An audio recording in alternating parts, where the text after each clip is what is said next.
Sir, വലത്ത് കാല് വെച്ച് അകത്തെ കയറണം. എന്റെ കമ്പനി വരുന്ന ആദ്യത്തെ മഹാനായ മനുഷ്യനാണ് സാർ. എന്റെ ഐശ്വര്യങ്ങളെല്ലാം സാറിന്റെ പ്രാർത്ഥന പോലെ ഇരിക്കും. ഒരു മിനിറ്റ്. താൻ ആ ഫയലിൽ നിന്ന് ഇയാൾ അപ്ലിക്കേഷൻ ഫോം എടുത്തേ. ബിരിയാണിയും ചോറും ഒക്കെ വാങ്ങിച്ചാ? വാങ്ങിച്ചു. കുപ്പി വാങ്ങിച്ച? കുപ്പി വാങ്ങിച്ചു. പക്ഷേ എന്ത് പക്ഷേ? എല്ലാം മുതലാളിയുടെ ചേട്ടനെടുത്ത് വിഴുങ്ങി. ചേട്ടനാ? എവിടെ? അകത്തുണ്ട്. അതെന്ത് ചെയ്യുന്നു? അകത്ത് ചുവരിലൊക്കെ ആഞ്ഞടിച്ച് എന്തൊക്കെയോ പുളിച്ച തെറികളൊക്കെ വിളിച്ച് പറയാണ്. എന്റെ അമ്മയെ കൈയും കാലും പിടിച്ച് കരഞ്ഞു കൊണ്ടുവന്നത് അയാളെ തകരാറാക്കൂ? ആവാൻ സാധ്യതയുണ്ട്. നിനക്ക് എങ്ങനെ അറിയാം? ആ തെറികൾക്കിടയിൽ നല്ലൊരു പദം ഉപയോഗിക്കുന്നത് ഞാൻ കേട്ടു. എന്താ അത്? പറയടാ. അവന്റെ അമ്മയുടെ ഇൻസ്പെക്ഷൻ. എന്താണ് പറഞ്ഞേ? സാർ, അതല്ല സാർ, അതല്ല.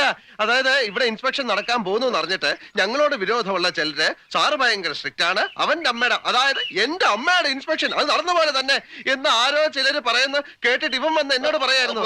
അല്ലാതെ സയ്യേ സാറിന്റെ അല്ല. അയ്യേ, ഇന്നെന്തെങ്കിലും ബുദ്ധിമുട്ടുണ്ടെങ്കിൽ വേറെ ദിവസം വന്ന് ഇൻസ്പെക്ഷൻ വേണ്ട വേണ്ട, ആ പണി ഇന്ന് തന്നെ തീർത്ത് കളയാം. ഇലക്ട്രിക്കൽ സർക്യൂട്ടിന്റെ ഡയഗ്രാം അവിടെ ഉണ്ട്. അവിടെ സാർ, അവിടെ ഉണ്ട് സാർ.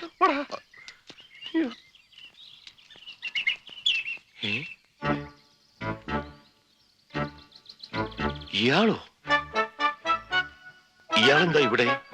ഇയാളെ എനിക്കറിയില്ല, നിനക്കറിയാടാ? അത് ഇയാളെ എവിടെയോ കണ്ടിട്ടുണ്ട്. സാർ, ഇൻസ്പെക്ഷൻ വരുമ്പോ ആവശ്യമില്ലാത്തവർ ഇവിടെ നിൽക്കാൻ പാടില്ല എന്ന് അറിഞ്ഞൂടെ? വഴിപോക്കർ എന്തിനാ ഇവിടെ നിൽക്കുന്നത്? പ്ലീസ്, പൊതുവഴി അതാണ്, പൊതുവഴി അതാണ്. അതിലേ വെക്കുള്ളൂ, അതിലേ വെക്കുള്ളൂ. സാർ, വലത്തുകാല് വെച്ച്, ഞാൻ നേരത്തെ പറഞ്ഞ പോലെ സാർ, വലത്തുകാല് വെച്ച്. ISI മാർക്ക് എവിടെ? സൂക്ഷിച്ചു നോക്ക് സാറേ, അപ്പൊ കാണും. സാർ, ഇത് ഡൽഹിയിൽ നിന്ന് കൊണ്ടുവന്ന ബെസ്റ്റ് സ്വിച്ചസ് ആണ് സാർ. ISI മാർക്ക് നിർബന്ധമാണ്. ഒന്ന് കൊടുത്തിട്ട് കണ്ണാടി എടുത്ത് കാണിച്ചു കൊടുക്കടാ, അപ്പൊ കാണും മാർക്ക്. അതൊക്കെ പോട്ടെ. കേബിൾസ് ഒക്കെ ഏതാ? ആർമിയുടെ? അതെ സാർ. ഇല്ലെങ്കിൽ നീ എന്ത് ചെയ്യും? നീ മിണ്ടരുത്. ലൈറ്റിനും മെഷീനും ഒക്കെ ഒരേ കണക്ഷനാണ്. അത് ഞാൻ ഇതിന്റെ അത് പാടില്ലെന്ന് അറിഞ്ഞുകൂടെ? ഇതേ സമ്മതിക്കില്ല. സമ്മതിച്ചില്ലെങ്കിൽ താൻ ഇവിടുന്ന് പോവില്ല. ഇയാളാരാ?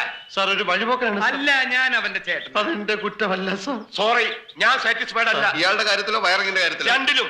സാർ, ഉടനെ ഇതൊക്കെ ചേഞ്ച് ചെയ്യണം. സാർ, അത് ഞാൻ പ്ലീസ് ഒന്ന് പറയട്ടെ സാർ. അതായത് സാർ, നിക്ക് മര്യാദക്ക് പരിശോധിച്ച് ഒപ്പിടുന്നതാണ് നല്ലത്. ചുമ്മാ എന്തെങ്കിലും കുറ്റം കണ്ടുപിടിച്ച് തടസ്സം ഉണ്ടാക്കുക ഇവരുടെ സ്ഥിരം വഴി മാറണം. ഇല്ലെങ്കിൽ നീ എന്നെ സസ്പെൻഡ് ചെയ്യടാ. ഒപ്പിടുற പട്ടി. ഒപ്പിടുற പട്ടി തെണ്ടി നായിന്റെ കുട്ടി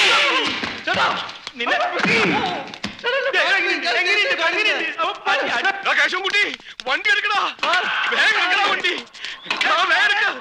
നിന്നെ വേറെ കാര്യം പറയാനാ.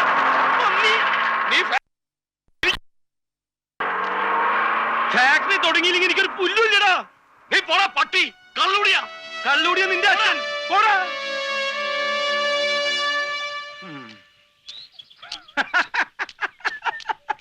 ഒറ്റയടിക്ക് അവന്റെ വായേന്ന് മുലപ്പാല് വരുന്നത് നീ കണ്ട? ഞാൻ അയാളുടെ വായിലോട്ട് നോക്കിയില്ല. പിന്നെ നീ എവിടെ നോക്കിയിരിക്കായിരുന്നു? ഡാസ് ചെയ്തു. നീ കണ്ട? ഡാസ് ചെയ്തു. കൊല്ലണോ എന്നെ? എന്നിട്ട് എന്റെ ശവം ചുട്ടുകരിച്ച് താൻ കഴിക്കുന്ന ചാരായത്തിൽ കലക്കി കുടിക്കണോ? നീ എന്നെ ഇടാന്ന് വിളിച്ചു അല്ലേടാ? കാണിച്ച തെണ്ടിത്തരത്തിന് തന്നെ അതല്ല വിളിക്കേണ്ടത്. എന്റെ നെഞ്ചത്ത് കയറി ചവിട്ടിയിട്ടല്ല കണ്ടവനോടുള്ള പക തീർക്കേണ്ടത്. എന്റെ ചോറി മണ്ണ് വാരിയിടാൻ ഞാൻ തന്നോട് എന്ത് തെറ്റാ ചെയ്തത്? ഒരടി കൊടുത്ത അവൻ ഒപ്പിടുന്നു കരുതി ഓടൂന്ന് വിചാരിച്ചില്ലേ? ഇനിയിപ്പോ നമുക്ക് ഈ ബിസ്ക്കറ്റ് കമ്പനി നിർത്തി വല്ല മീൻ കച്ചവടത്തിനും പോകാൻ മുതലാളി.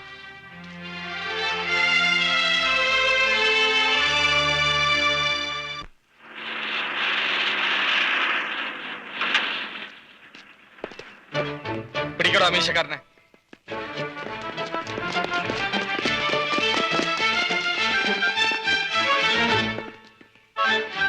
എന്താ അളിയ കാര്യം?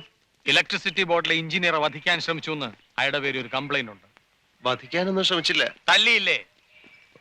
തല്ലി. അപ്പോൾ അയാൾ ഓടി രക്ഷപ്പെടാൻ ശ്രമിച്ചില്ലായിരുന്നെങ്കിൽ കൊല്ലിയില്ലായിരുന്നോ? അതിനെയാണ് വധശ്രമം എന്ന് പറയുന്നത്. എന്ത് അളിയ ഇത്? കാക്കീട്ടാ പിന്നെ അളിയനുമില്ല അച്ഛനുമില്ല. അയാളെവിടെ?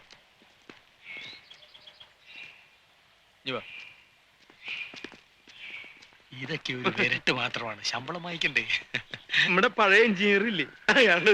ആക്ച്വലി എന്താണ് ഉണ്ടായത്? ഗംഗമായി ഇനി ഒരു കത്തിക്കുത്തും കൊലപാതകവും കൂടെ നടന്നു കിട്ടിയാൽ ഊച്ചാളിക്കുറുപ്പ് കലക്കും. അടി ചെയ്യും ഉപകാരം അണ്ണൻ തമ്പിയും ചെയ്യൂല എന്നൊരു ചൊല്ലുണ്ട്. പോലീസുകാരുടെ ഇടി കൊണ്ടിട്ടെങ്കിലും അവനൊന്ന് മര്യാദക്കാരനായാ മതിയായിരുന്നു ഭഗവാൻ. ഞാൻ അപ്പോഴേ പറഞ്ഞതാ അവൻ എവിടെ നിർത്തിയ കുഴപ്പമുണ്ടാക്കും. അച്ഛനത് ഇങ്ങോട്ട് പറ. ദേ നിൽക്കുന്നു റെക്കമെൻഡ് ചെയ്ത ആള്. എങ്ങനെയെങ്കിലും നന്നായി പോട്ടെ എന്ന് വെച്ച് പറഞ്ഞതാ. അല്ല, നിനക്ക് ആ സുഗതനോട് പറഞ്ഞ കേസ് ഒന്ന് ഒതുക്കി തീർത്തൂടെ? അളിയനും വലിയ സ്നേഹമായതുകൊണ്ട് പറഞ്ഞ ഉടനെ ഞാൻ കേൾക്കും. ഞാൻ സ്റ്റേഷനിൽ വെച്ച് കണ്ടപ്പോ ആലുവ മണപ്പുറത്ത് കണ്ട പരിചയം പോലും എന്നോട് കാണിച്ചില്ല. പിന്നെ അതയാള് ദേഷ്യം തീർത്ത് തന്നെയാ. ആണെങ്കിൽ കണക്കായി പോയി. വെള്ളിയേട്ടന്റെ കയ്യിലിരിപ്പേ ഇത്തിരി നന്നാവണം. ചേച്ചി മതി മതി.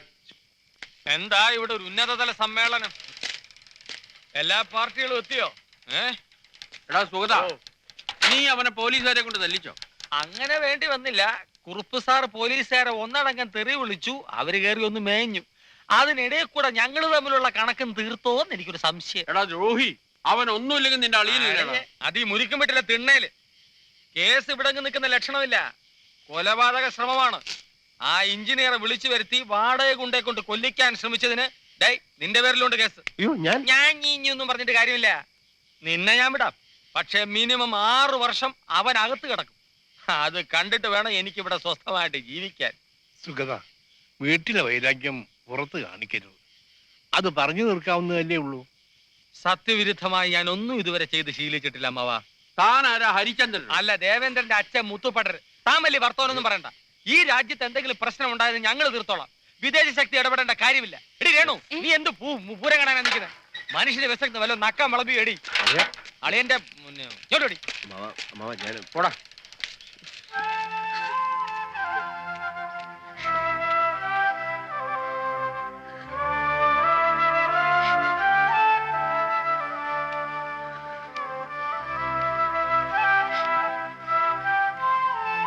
ഞാനൊന്നുകൂടെ പറഞ്ഞു നോക്കാം.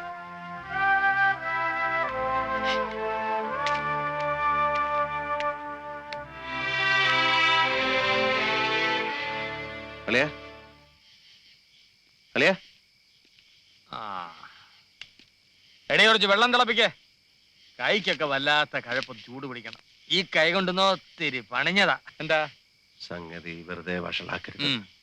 ഒന്നുമില്ലേലും നമ്മളൊക്കെ ഒരു കുടുംബമല്ലേ? ആ വിചാരം എല്ലാവർക്കും ഉണ്ടാവണം. മറ്റൊന്നും വേണ്ട, ജാമ്യം. കൊലപാതകത്തിന് ഉപയോഗിക്കാൻ ഉദ്ദേശിച്ച മാരകായുധം കണ്ടെടുക്കാതെ ജാമ്യം കിട്ടില്ല. അങ്ങനെ ഒന്നുമില്ലല്ലോ. തെളിവ് ഞങ്ങൾ ഉണ്ടാക്കുവളിയാ. നീ പോ. ഉപദ്രവിക്കരുത്. ഒന്നിങ്ങി വന്നേ, നീ വന്നേ.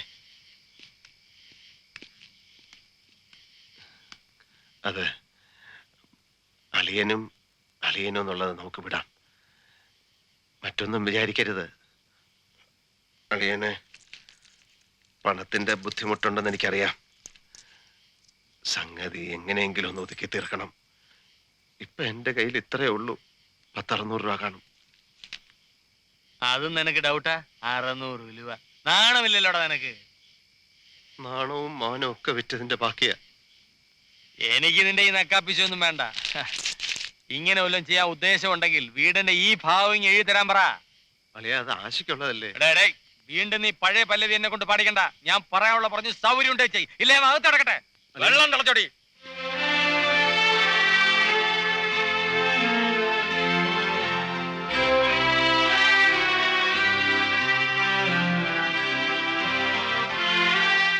അച്ഛൻ എന്നെ വിളിച്ചോ? ഞാൻ അവളോട് പറഞ്ഞു.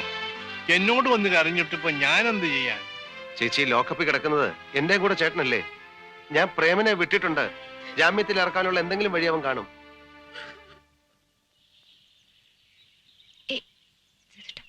രണ്ടു ദിവസത്തിനകം അവരാശയെ കാണാൻ വരും.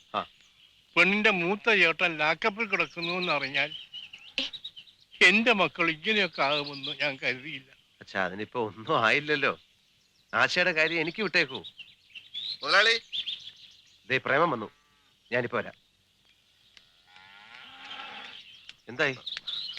മൂസക്കുട്ടി ആ ജെസ്സിയോട് പറഞ്ഞിട്ടുണ്ട്, അങ്ങേര് വീട്ടിൽ നിന്ന് ഇറങ്ങുന്നതിന് മുമ്പ് ചെന്ന് കാണണം. മുതലാളി വന്നാട്ടെ. പറ്റില്ല ഇപ്പൊ തന്നെ നമുക്ക് ജാമ്യം എടുക്കാം.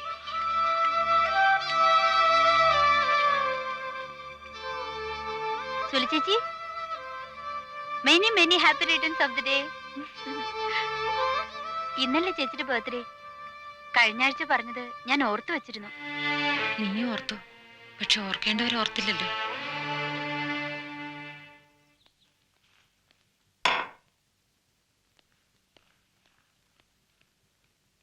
Sir, SI sir. ഞാൻ കുറച്ചു നേരം എവിടെയാണ്?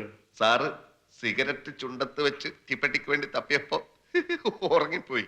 ഞാൻ ഇനിയും കുടിക്കും, പക്ഷേ താനൊരു കമ്പനി തരുന്നില്ലല്ലോ. അയ്യോ, സാറിന്റെ കൂടെ ഒക്കെ ഇരുന്ന് ഞാൻ പിന്നെ ധാരാളം ഭക്ഷണം കഴിച്ചല്ലോ. Ice cream sir, okay. ഓ,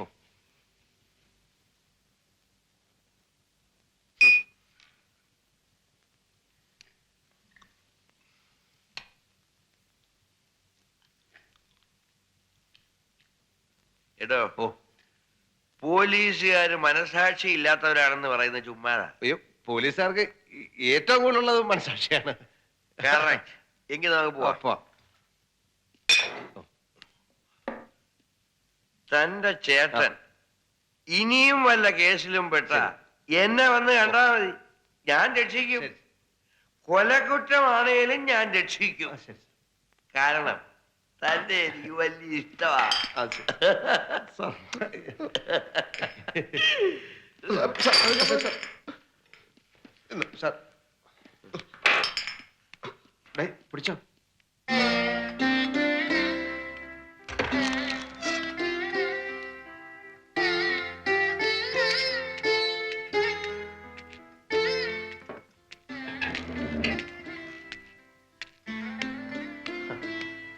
ഉറങ്ങിയില്ല ഇതുവരെ? വെള്ളം ചൂടാക്കി വെച്ചിട്ടുണ്ട്, കുളിച്ച് ഭക്ഷണം കഴിച്ച് മേലെ പോയാ പോരെ? അയ്യോ, ഞാൻ ഭക്ഷണം കഴിച്ചു. എന്തേ, സുലൊന്നും കഴിച്ചില്ല? ഞാൻ കാത്തിരിക്കുന്ന സേതുവേട്ടന് അറിയാമായിരുന്നിട്ടും ഇന്നെങ്ങനെ വേണ്ടി വന്നു? ശരി, ഞാൻ കൂട്ടിരിക്കാം. സുലു വന്ന് കഴിക്കാം. വേണ്ട സേതുവേട്ട, എന്റെ വയറ് നിറഞ്ഞു. നീ ഇങ്ങനെ തുടങ്ങിയല്ലോ സുലു. വന്നേ, ഞാൻ വിളമ്പി തരാം.